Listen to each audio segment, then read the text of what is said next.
California has a record number of Republican Latino state lawmakers this term, but those lawmakers are not allowed in California's Latino Legislative Caucus. KCRA 3 Capitol correspondent Ashley Zavala joins us now in the studio. So, Ashley, I know you sat down with the Democratic leader of the Latino Caucus. So why are Republicans not allowed? I posed that question a few different ways to State Senator Lena Gonzalez, who is the chair of California's Latino Legislative Caucus.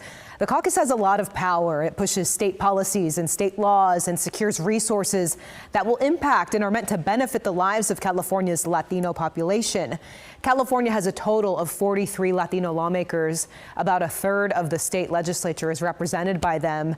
As a result of this last election, though, 8 of them are Republican, which is a record amount.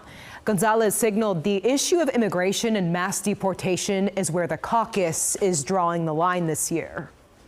It's not about not letting them in or barring them. That's not the case. It is a legislative Latino. It's a Democratic caucus.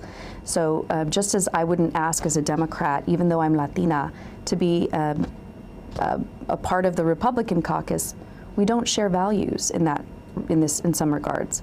The mission of the California Latino Legislative Caucus, I mean, it doesn't really mention anything necessarily Democratic. It says it's to identify, promote, and advocate on behalf of the professional, educational, social, political, and cultural interests of the Latino community. But I mean, I guess now moving forward, I mean, with the stance, like, should we just be more clear that this is a group that is more geared toward and focused on democratic policies and elevating democratic Latinos? Sure, we can absolutely do that, and I think we will. I mean, everything is very fluid this time.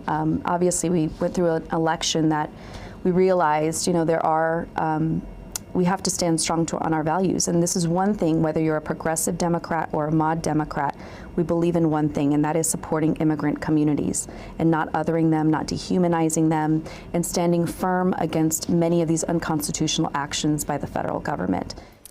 So we should note California has the Legislative Women's Caucus, which in a very similar way to the Latino Caucus pushes for state laws and resources that help women, children, and families across California.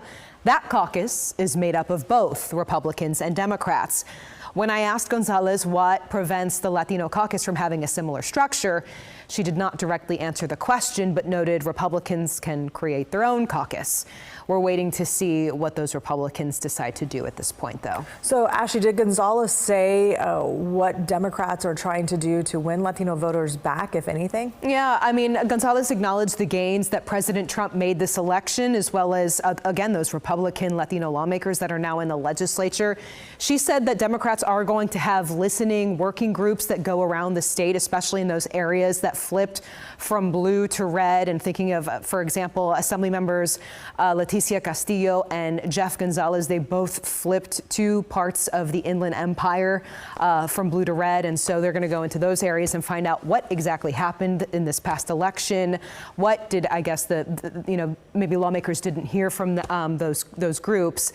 We will have the full interview online that you can watch right now on KCRA.com. Yeah, it's really interesting considering there are Latinos who are both Democrats and Republicans in the state and across the country. Exactly. So, yeah, we'll look for that story. Ashley, thank you so much.